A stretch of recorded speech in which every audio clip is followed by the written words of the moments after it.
Good morning, my dear students. Hope you are doing well. In the last classes, if you remember, we have discussed organizing meaning, importance, process, importance, and functional structure. And now this is the time that we need to discuss about divisional structure. This is the second type of organizational structure.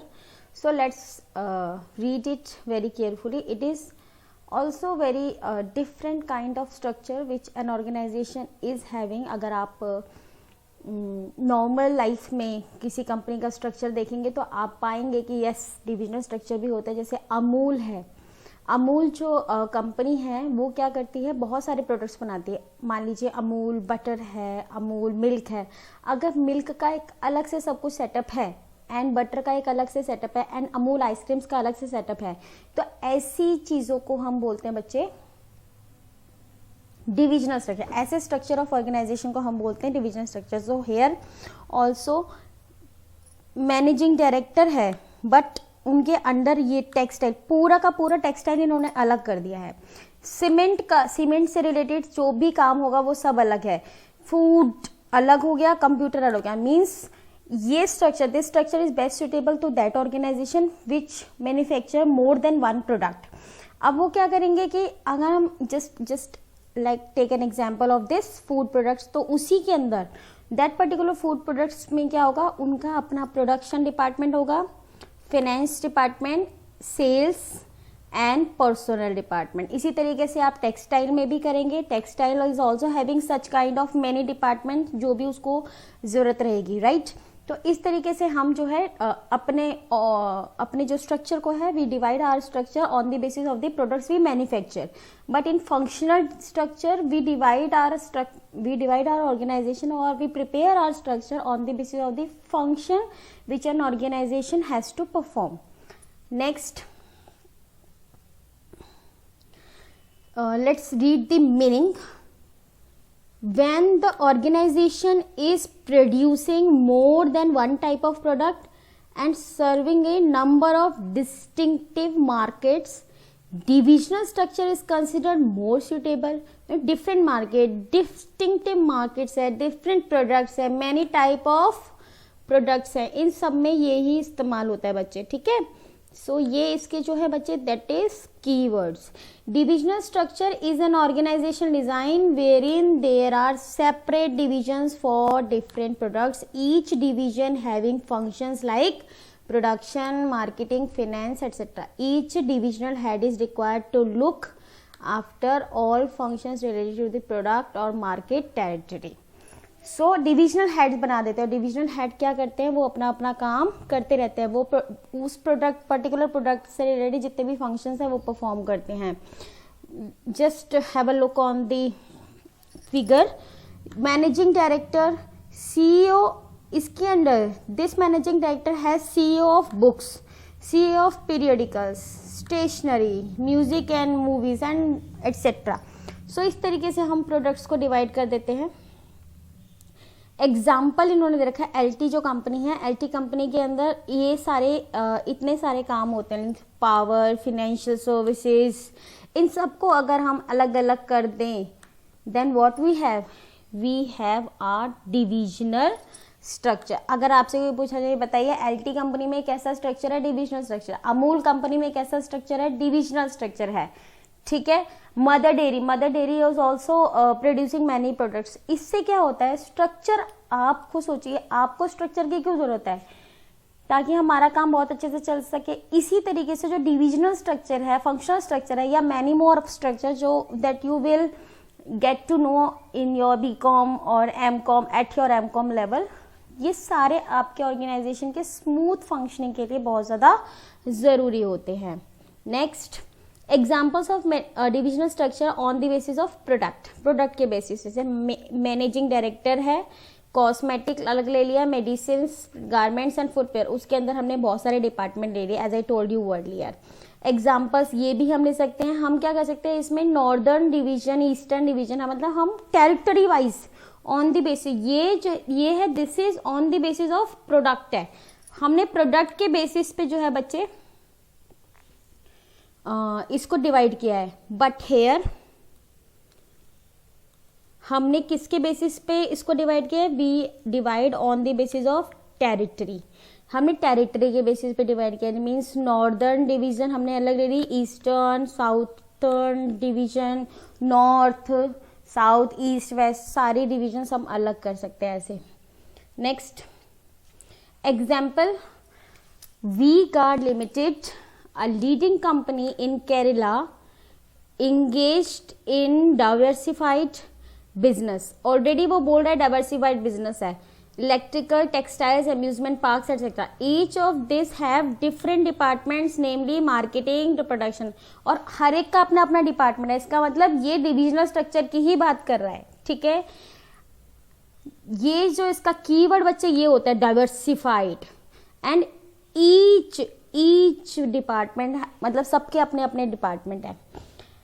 So in this case company should adopt divisional structure because product specialization helps growth, facilitate diversification of enterprise, it promote flexibility। अब flexibility कैसे है? For example आपकी एक ही company है, सब काम एक ही में होता है, मतलब आपका स्ट्रक्चर एक ही है। अब आपका कोई नया प्रोडक्ट आएगा तो आप क्या करोगे, उसको फिर से लॉन्च करोगे तो जो मैनेजर है वो बेचारे परेशान हो जाएंगे कि अभी तो हम इस पे काम कर रहे थे, अब हमें इस पे भी करना है, तो उनका बर्डन अलग से हो जाएगा। आपको फिर इस बारे में सोचना पड़ेगा, आपकी कॉस्टिंग थोड़ी बढ़ जाएगी, थोड़ा सा हमारा फंक्शनल स्ट्रक्चर होता है वो थोड़ा इनफ्लेक्सिबल होता है। बट अगर आपके पास डिविजनल स्ट्रक्चर, तो आप क्या करोगे, अरे मैं अभी आइसक्रीम बना रहा था, मिल्क बना रहा था, और अब मेरे को ब्रेड बनाना है, तो वो फटाफट से ब्रेड का एक अलग से एक कॉलम बना लेगा। जैसे अब ये वाले में देख लीजिए, वो अभी तक बुक्स बना रहा है, पीरियडिकल्स बना रहा है और स्टेशनरी बना रहा है, ये 3 ही स्ट्रक्चर थे, लेकिन उसका मन आया म्यूजिक और मूवीज में भी मेरे को जाना है, तो बस उसे क्या करना है, जितना आसान इसके ऊपर लाइन खींच के एक नया ये बनाना है ना, उतना ही आसान, उतना सच में आसान होता है, क्योंकि बहुत फ्लेक्सिबल होता है। हम उसका एक अलग से सेटअप कर लेंगे, मैनेजर वगैरह सब उसके अलग अलग हो जाएंगे, ठीक है। सो एंड इसी तरीके से each divisional functions as an autonomous units. Autonomous, you know that who will take their decision by themselves, so these organization called autonomous units, so which leads to fast decision making। तो ये थोड़ा आसान रहता है करना, ठीक। Next advantages क्या है, skill development, chances of promotion, responsibilities can be fixed, quick decision, जैसे मैंने बताया एक्सपेंशन, अगर आप अपनी कंपनी को और ज़्यादा बढ़ाना चाह रहे हैं तो ये बहुत अच्छा अवसर है कि आप इसमें जाके आप बढ़ा सकते हैं, ठीक है। एडवांटेजेस ऑफ डिविजनल स्ट्रक्चर, सबसे पहला क्या है, प्रोडक्ट स्पेशलाइजेशन, जैसे हम प्रोडक्ट वाइज ही इसको डिवाइड कर सकते हैं। तो हेयर ये तो वेरी फर्स्ट इसका एडवांटेजेस है ही बच्चे। This is related to all activities related to one type of product are grouped under one department. Attention on individual product line permits its growth and facilitate diversification of enterprise। तो हमारा जो focus है वो एक ही product पे, ये नहीं कि 2-3 प्रोडक्ट जो है हम एक साथ चला रहे हैं। हमारा एक मैनेजर एक प्रोडक्ट के लिए है। कोऑर्डिनेशन बिकम वेरी इजी, क्योंकि आपका जो प्रोडक्शन डिपार्टमेंट है, मान लीजिए वो अमूल घी से जुड़ा हुआ है, तो प्रोडक्शन भी अमूल घी से जुड़ा है, मार्केटिंग भी, सेल्स भी, परचेज भी, सब कुछ। तो आपको अपने रिसोर्सेज को नहीं मुझे घी में इतना लगाना पड़ेगा, घी वाला ये है, ब्रेड वाला ये है, आइसक्रीम वाला ये है, तो थोड़ा जो मिसमैनेजमेंट होता है that can be control very effectively. It help in fixation of responsibility. अगर मान लीजिए किसी हेड का प्रॉफिट कम आता है, तो आप ये नहीं बोल सकते ना, भाई एक बंदा है जिसके पास 3 डिपार्टमेंट है कि वो घी भी संभाल रहा है, ब्रेड भी संभाल रहा है और मिल्क भी संभाल रहा है। तो अगर आप अलग अलग मैनेजर है आपके पास, तो आप क्या सोचोगे, अच्छा ये घी वाला प्रॉफिट कम आ रहा है ना, then you are able to make accountable that particular person कि नहीं आप देखिए आपके में गड़बड़ आ रही है। सो अकाउंटेबिलिटी हम अच्छे से फिक्स कर सकते हैं। As revenues and cost related to different department can be easily identified and assigned to them. It help in fixation of responsibility in cases of poor performance of the division. It promotes flexibility and initiative. ये हमें flexibility initiative, जैसे मैंने आपको बताया कि हम already 3 product चला रहे हैं, 4th अगर हमें क्रिएट करना है तो बहुत ही आसानी से हम क्रिएट कर सकते हैं. So that's why it promotes flexibility initiative because each division function as an autonomous unit which leads to faster decision making. So disadvantages भी बहुत सारे होते हैं भाई. अगर फंड है तो अगर कंपनी को लगता है कि ये वाला जो मेरा प्रोडक्ट है वो बहुत ज़्यादा जाता है, जैसे अमूल बटर बहुत ज़्यादा मार्केट में डिमांड होती है, तो ऑब्वियसली कंपनी यही चाहेगी कि भाई अमूल बटर किसी भी तरीके से मार्केट से कम नहीं होना चाहिए और उसका हमेशा पैसा बना रहता है. बाकी हो सकता है जैसे आइसक्रीम कम खाई जाती है अमूल की, या कोई और प्रोडक्ट, या अमूल की कभी ब्रेड कम खाई जाती है, तो फिर इट वुड बी पॉसिबल कि कंपनी सोचे कि यार वैसे भी ये प्रॉफिटेबल नहीं है तो जितना है उतना ज़्यादा फंड मैं नहीं देता, तो कन्फ्लिक्ट हो सकता है. इट मे बी अब एक अलग से सेटअप कर रहे हो, सब कुछ अलग से कर रहे हो, तो आपकी कॉस्ट ऑब्वियसली इंक्रीज हो जाएगी. डुप्लीकेशन ऑफ वर्क, आप अमूल में भी मार्केटिंग, प्रोडक्शन, परचेज सब कर रहे हो घी में, और उसके बाद ब्रेड में भी वही मार्केटिंग, प्रोडक्शन, तो डुप्लीकेशन हो रहा है वर्क का. मिस यूज ऑफ अथॉरिटी, कई बार जो हेड होते हैं वो अपनी अथॉरिटी का मिसयूज भी कर सकते हैं. सो इसको हम थोड़ा सा जल्दी से पढ़ लेते हैं क्या बोल रहा है ये. मैनेजर इन ईच डिवीजन में focus on their own product ignoring the interest of organisation. There may be conflict with different divisions regarding the allocation of resources, priority, etc. Chances of duplication, there may be duplication of activities which lead to high operating cost. Every division tries to display better performance, sometimes even at the cost of other divisions. This shows their selfish attitude. Consequently, it hits the interest of the whole concern. So यहाँ पे कभी कभी हमारा selfish कि हमारे को सबके पास, every organisation has limited resources, किसी के पास इतने ज़्यादा रिसोर्सेज नहीं होते, तो थोड़ा सा एक सेल्फिश एटीट्यूड आ जाता है कि ये हमें मिल जाए तो ज़्यादा बेटर है.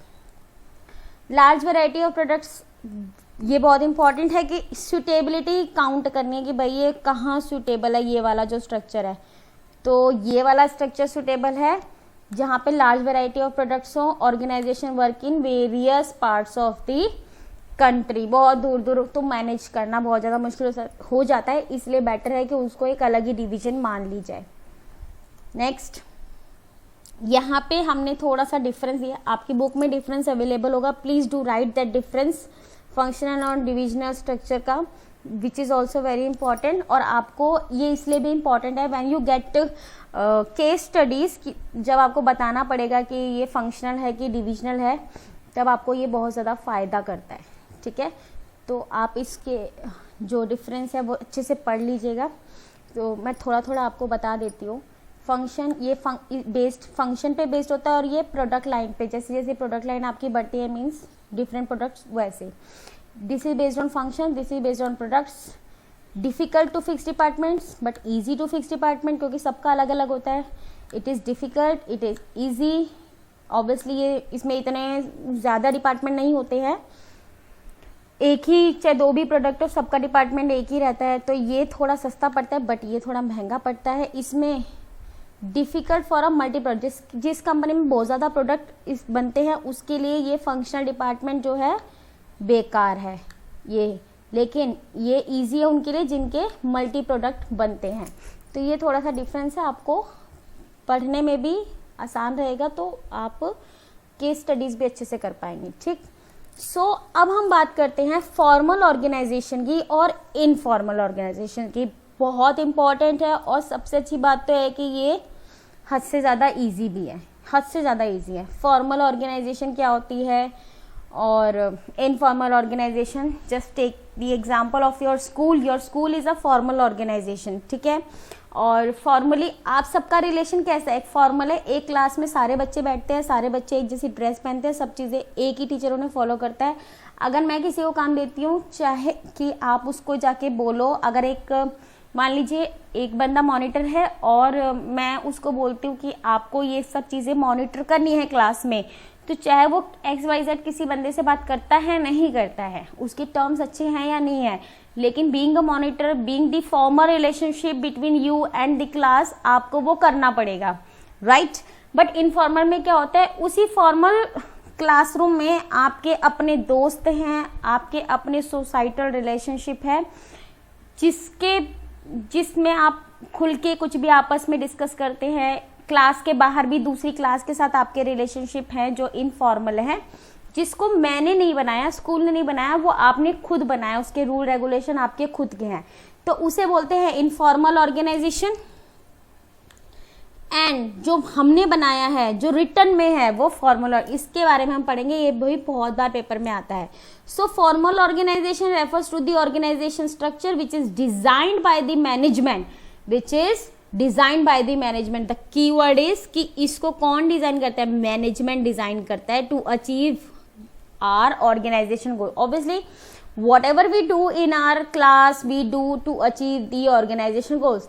So the structure of formal organization can be functional division. अब आपने दो स्ट्रक्चर पढ़े हैं, तो या तो वो फंक्शनल हो या डिविजनल, लेकिन वो क्या है, फॉर्मल ऑर्गेनाइज, जो आपने स्ट्रक्चर भी पढ़े हैं लास्ट क्लासेस में, ये आपके फॉर्मल ऑर्गेनाइजेशंस के स्ट्रक्चर हैं। The formal organisation is the system well defined. इसके जो रूल रेगुलेशन है वो कौन बना रहे हैं, ऑब्वियसली हम बना रहे हैं, तो ये वेल डिफाइंड जॉब्स है, each bearing a definite measure of authority, responsibility and account. सब कुछ डिफाइंड है, क्लियर है, मेंशन है, कुछ भी ऐसा नहीं कि हमें पता ही नहीं है। डेफिनेशन लुइस एलन की तरफ से, the formal organisation is a system of well defined job, each bearing a definite measure of authority, responsibility and accountability. Example, a company is manufacturing TV. There is a well-defined system of job with a clear and definite authority, responsibility, accountability in the company, but people are not allowed to interact beyond their official defined rule. जो आपको मतलब ये जो बंदा है ये इससे बात नहीं करेगा, क्योंकि ये जो आपने अथॉरिटी, रिस्पॉन्सिबिलिटी, अकाउंटेबिलिटी डिफाइन की है, ये उससे बाहर है। सो ये क्लियर लाइन ऑफ अथॉरिटी बताते हैं, आपको इन्हीं से बात करनी है। इसे बोलते हैं बेटा formal organisation, where clearly define the job to be perform by each individual. So सबसे ज्यादा जरूरी जो वर्ड होता है ना वो है डेलिबरेटली। डेलिबरेटली मतलब जानबूझ के बनाया जाता है, ये भाई डेलिबरेट है ना, आप दोस्ती जानबूझ के तो नहीं करते हो। फ्रेंडशिप, फॉर्मल रिलेशनशिप में आपके जो रिलेशन है वो डेलिबरेटली डिजाइन किया गया है, to attain what, to attain the objectives, authority, responsibility defined clearly. Understand. Next, deliberately created, ये इसका फीचर है, मैंने बताया आपको, it is planned and created by the top management.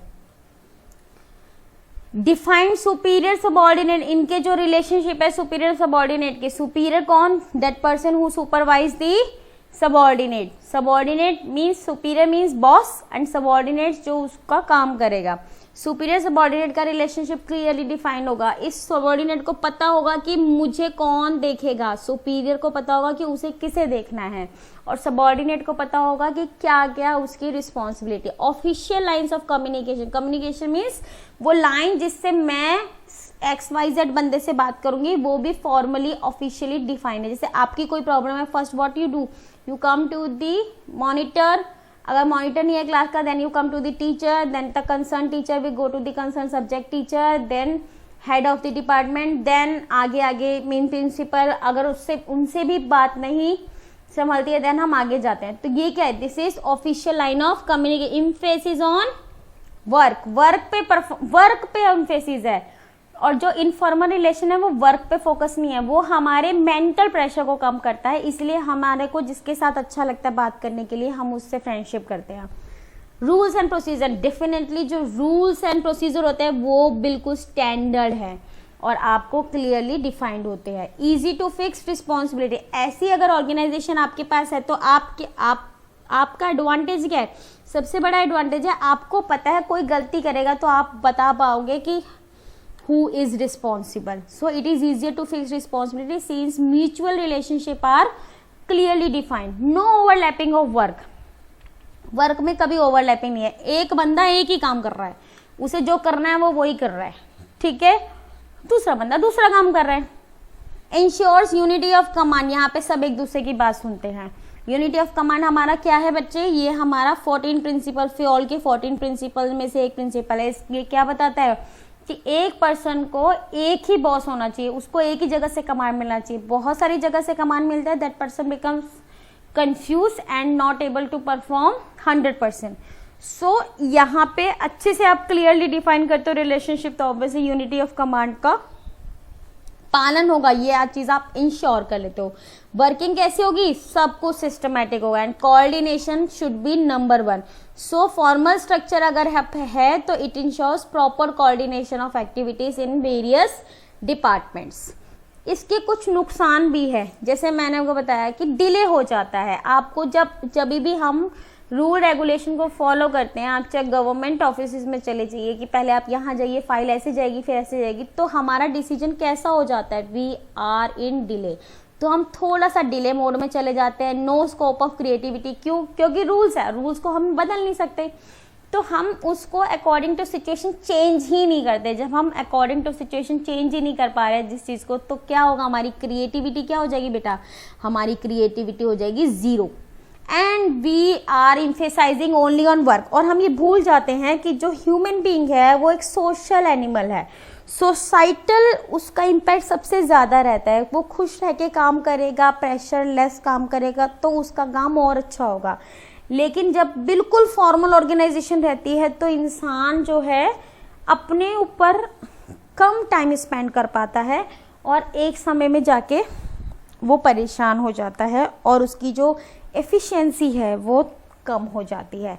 तो ये भी इसका क्या है बच्चे, लिमिटेशंस हैं। बट एडवांटेजेस भी बहुत सारे थे, जैसे मैंने आपको लास्ट स्लाइड में बताया था।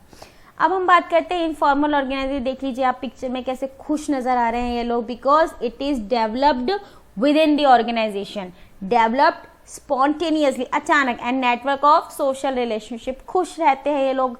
अब हो भी सकता है कि कोई बिल्कुल ही जूनियर बंदा होगा लेकिन उसकी बिल्कुल दूसरे डिपार्टमेंट के बॉस के साथ बहुत बनती होगी, तो वहां पे वो बॉस है और ये जूनियर है लेकिन फिर भी इनकी दोस्ती है, तो इसको रिलेशनशिप को क्या कहते हैं, for informal organisation. Interaction among people at work gives a rise to network of social relationship among them. ये सोशल रिलेशनशिप डेवलप करता है। It emerges from with in the formal organisation when people interact beyond their officially defined rules. Officially जो उनके rules हैं उससे अलग। तभी भी कभी कभी टीचर बोलते हैं अरे आपकी फ्रेंडशिप 9th क्लास के बच्चे के साथ भी है, 12th D से भी है। इस तरीके से जब कोई हैरान होता है तो बिकॉज आई एम अकाउंटेंसी और बिजनेस स्टडी टीचर, तो मैं को ये हैरान नहीं लगता है कि वो ऐसा नहीं बोल सकते कि आप रे तुम्हारा क्या रिलेशन है वहां जाने का, क्यों जा रहे हो। समटाइम ऐसे गुस्से में बोल सकता है, लेकिन आई नो वेरी वेल कि ऐसे रिलेशनशिप बन जाते हैं जिनमें हमारी दोस्ती beyond the rules, beyond the formal organisation rule हो जाती है। So informal organisation is a network of personal and social relation not established pre-required by the or formal organ but arising spontaneously as people associate with one another। एक दूसरे के साथ बहुत जल्दी लोग अटैच हो जाते हैं और हमारा इनफॉर्मल रिलेशन बन जाता है। इनफॉर्मल रिलेशन ऐसा होता है, देखिए पिक्चर में देख रहे हो, कुछ समझ में आ रहा है, नहीं आ रहा ना, इसीलिए ये इनफॉर्मल है। और फॉर्मल में क्लियर डिफाइंड रूल्स रेगुलेशन होते हैं, इसीलिए वो समझ में भी आता है। So informal organization is voluntary and independent organization developed automatically between individuals in an organization to satisfy their social and human needs। ये social और human needs को satisfy करने के लिए बना होता है। It is a spontaneous relationship that is not created by management। This organization is formed informally between workers on the basis of friendship and common interests which may or may not be work related। It develops within the formal organization as a result of the cultural and social needs of members। I hope you understand। इस तरीके का जाल बना होता है, कोई किसी से भी दोस्ती करता है, ठीक है। और यही आपको सामने चार्ट में शो हो रहा है। Management staff of Infosys limited have formed a drama team for their creation. This is example 1 and managers and subordinates taking part in cricket matches on Sundays और meeting in cafeteria in morning office। इस तरीके से मतलब ये जो chart है वो informal relationship को दिखा रहा है। जो डॉट लाइन है वो इनफॉर्मल है, एंड जो सीधी लाइन है जैसे ये वाला जो बंदा है ए, ये इसके जितने भी रिलेशन है ये फॉर्मल है, लेकिन सब एक दूसरे से अगर मिलते जुलते हैं अपनी मनमर्जी से तो ये इनफॉर्मल है। फीचर्स क्या है? Informal organisation structure gets created automatically, it is not deliberately created by management, done, ये तो मैंने आपको बताया है। It is formed by the employees to get psychological satisfaction, हमें दोस्ती से साइकोलॉजिकल सेटिस्फैक्शन मिलता है और कुछ नहीं मिलता है। इनफॉर्मल जो हमारे मेंटल स्ट्रेस को रिलीव करने के लिए बहुत ज़्यादा ज़रूरी है। Informal organisation does not have fixed line of communication, obviously हम कोई किसी से भी कैसे भी बात करते हैं, ठीक है। Source of information can not be known, जिससे बोलते हैं रूमर्स, पता ही नहीं है किसने ये बात कही थी, आपको पता चलती है? नहीं पता चलती, अरे फलाने ने कही थी, अरे उसने कहा था, एक्स पर्सन ने मुझे ये बोला था, एक्स पर्सन से दिस टू मी, वो एक्स पर्सन ही पता नहीं चलता कि कौन है, उसको किसी ने बोला, उसको किसी ने बोला। लेकिन फॉर्मल में क्या होता है कि अगर प्रिंसिपल सर की तरफ से कोई रूल चला है तो ना आपको हम सीधा बोलेंगे ना ये प्रिंसिपल सर ने बताया, तो फॉर्मल में हमेशा पता होता है सोर्स ऑफ इंफॉर्मेशन का है, बट इनफॉर्मल में पता नहीं होता। The relationship is based upon friendship and common interest, the existence of informal organisation structure depends on the formal organisation structure because people working at different job position interact with each other to form informal structure। आपकी company का informal structure कैसा है वो भी formal पे depend करता है, क्योंकि आप यहाँ पे आए हो ना, कोई कहीं से भी आया है, लेकिन आप सबको यहाँ इकट्ठा किया गया, इकट्ठा किया है तो वो फॉर्मल स्ट्रक्चर है। और आपकी दोस्ती यही हुई है, तो कैसे हुई दोस्ती? क्योंकि आप एक ही क्लास में हो, तो your friendship depends on the structure of the organisation, right. Obviously इसके एडवांटेजेस उससे बिल्कुल अलग होंगे। फास्ट कम्युनिकेशन, एकदम कोई भी रूमर होता है कितनी जल्दी फैलता है, बहुत जल्दी जल्दी। It fulfil our social needs, correct feedback हमें मिल जाता है। दोस्ती यारी में हम यार तूने ये गलत किया है, इसको ऐसे मत कर देना, ठीक है। So through informal structure top level managers क्या होता है ना, उन्होंने दोस्ती रखते हैं और ना धीरे से उनसे पूछ लेते हैं, अरे फलाना मेरे बारे में क्या सोचता है, तुझे पता है क्या, इस तरीके से। तो इस तरीके से जो रियल फीडबैक होता है ना बड़ी आसानी से मिल जाता है। कॉम्प्लीमेंट्री टू फॉर्मल ऑर्गेनाइजेशन, अब अगर फॉर्मल इनफॉर्मल दोनों मिल के काम करेंगे तो बेस्ट है। देखो प्रॉपर इनफॉर्मल ऑर्गेनाइजेशन भी बेकार है, प्रॉपर फॉर्मल ऑर्गेनाइजेशन भी बेकार है।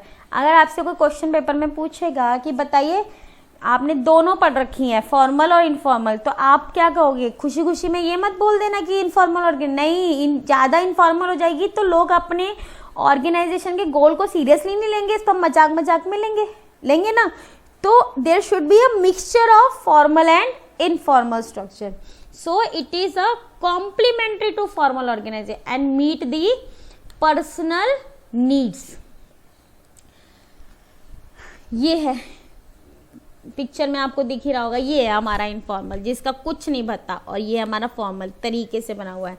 So every formal hierarchy is resisted by an informal organisation that supervise it या सबवर्ट इट, ओके। सो देखिए ये वाली फिगर में देखिए, इसमें क्या है ना, ये मैनेजर इसका है, ये इसका सुपॉर्डिनेट है, ये इसका मैनेजर है, इसका सबॉर्डिनेट। कभी ये इससे तो कभी ऑर्डर ही नहीं लेगा, क्यों? क्योंकि ये तो दूसरे डिपार्टमेंट का है।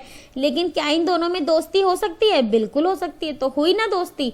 तो इसलिए तो ये ब्लैक वाला साइन क्या है? इनफॉर्मल। ऐसे ये जनरल मैनेजर की फ्रेंडशिप देखो इससे, सुपरिटेंडेंट से, ये हो सकती है, दोस्ती है ना।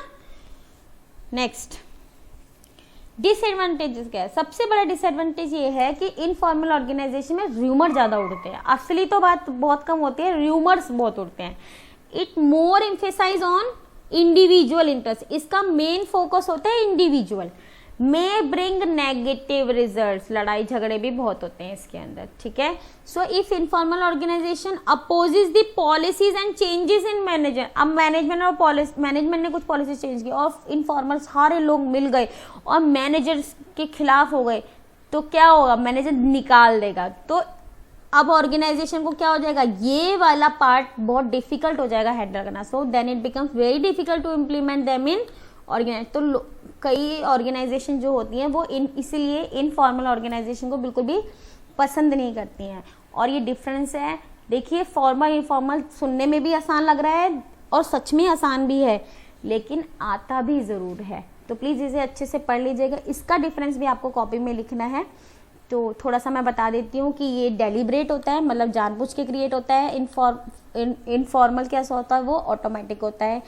इसका पर्पस है ऑब्जेक्टिव्स को अचीव करना है। इसका पर्पस क्या है, ऑब्जेक्टिव्स को अचीव करना है, सोशल नीड को फुलफिल करना है। ये वेल डिफाइंड है, इसका कोई भी डिफाइंड नहीं है। और प्रिस्क्राइब्ड पैटर्न है इसका नहीं है।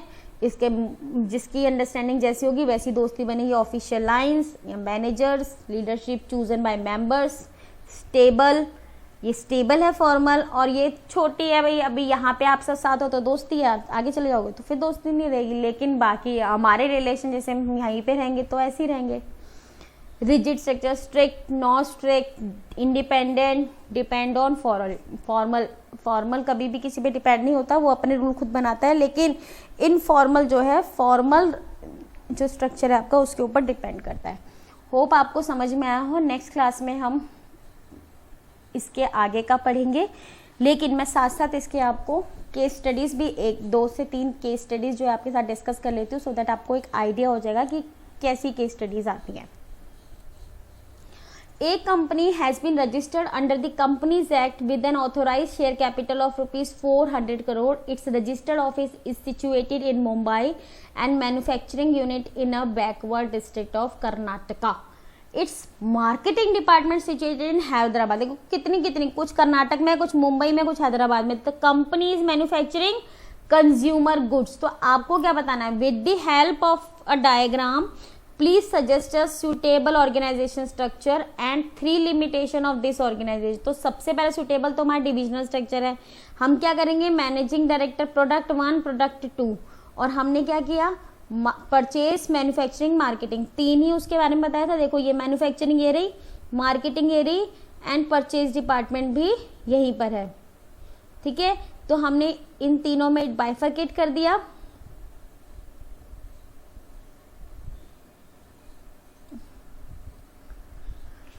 ये मतलब थोड़ा सा क्वेश्चन से आइडिया लेंगे तो बना लेंगे, कोई बहुत बड़ी दिक्कत नहीं है। प्रोडक्ट 1 और 2 बनाया, प्रोडक्ट 3, प्रोडक्ट 4 ऐसे ही बना सकते हैं। बस आपका ये वाला जो ऊपर वाला आंसर है वो डिविजनल स्ट्रक्चर सही होना चाहिए। ठीक है, और उसके बाद क्या एडवांटेज है इसके, प्रोडक्ट स्पेशलाइजेशन मिल जाता है ना, कि हमें प्रोडक्ट स्पेशलाइजेशन में प्रोडक्ट वाइज जो है डिविजनल स्ट्रक्चर बना लेते हैं। It helps in fixation of responsibilities, it promotes flexibility, just हमने अभी सब पढ़ा है। It facilitates expansion and growth. If an examinee has not given the heading as above but has given the correct explanation, no marks should be deducted. साथ में आपको मैंने ये भी बताया कि ऐसे ऐसे आप कर सकते हो। एक्सप्लेनेशन आपकी अच्छी होनी चाहिए बच्चे, इस बात का ना हमेशा ध्यान रखना। ठीक है, एंड मतलब आप परचेज मैन्युफैक्चरिंग के अलावा अगर आपको कोई और सेल्स डिपार्टमेंट डालना है तो वो भी डाल सकते हैं। एंड दिस इज ऑफ 14-15 में आया हुआ ये क्वेश्चन है CBSE की तरफ से। Next, Panda Trucks Limited decided to set up his new truck manufacturing factory in the backward area of Bihar where very less job opportunities were available. People of that area welcomed this efforts of Panda Trucks Limited to attract people to work in its factory. It also decided to provide many other facilities like school, hospital, market, etc. So Panda Trucks Limited started earning huge profits. Another competing company asked its production manager Sanjay to investigate the reasons of earning huge profit by Panda Trucks Limited. Sanjay found out that in both the company there was systematic coordination among the various activities to achieve organizational goals. Each employee knew who was responsible and accountable to whom. The only difference was that in his organization communication took place only through scalar chain. Scalar chain हमेशा एक formal chain है, ये हमेशा ध्यान है, ये formality को दिखाता है, फॉर्मल रिलेशनशिप को दिखाती है।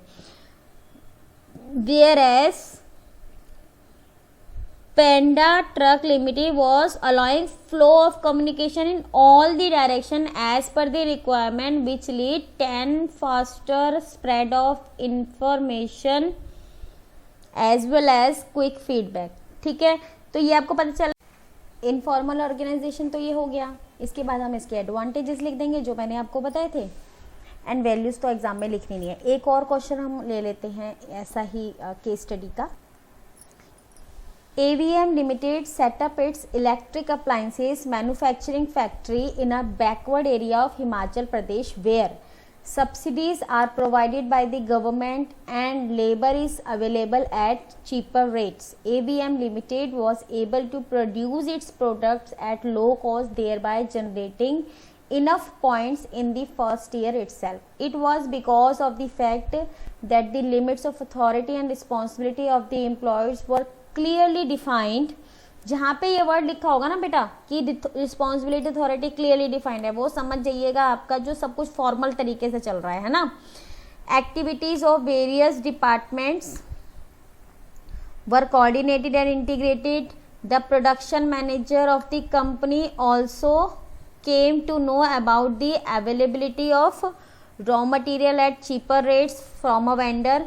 For this, he wrote a letter to the managing director of the company for getting sanction, but because of procedural delays भी होता है ना जब फॉर्मल तरीके से काम होता है, in getting this sanction and procuring funds. मतलब MD के हाथ में मतलब एक रूल है कि आपको ऐसे ऐसे जाना है.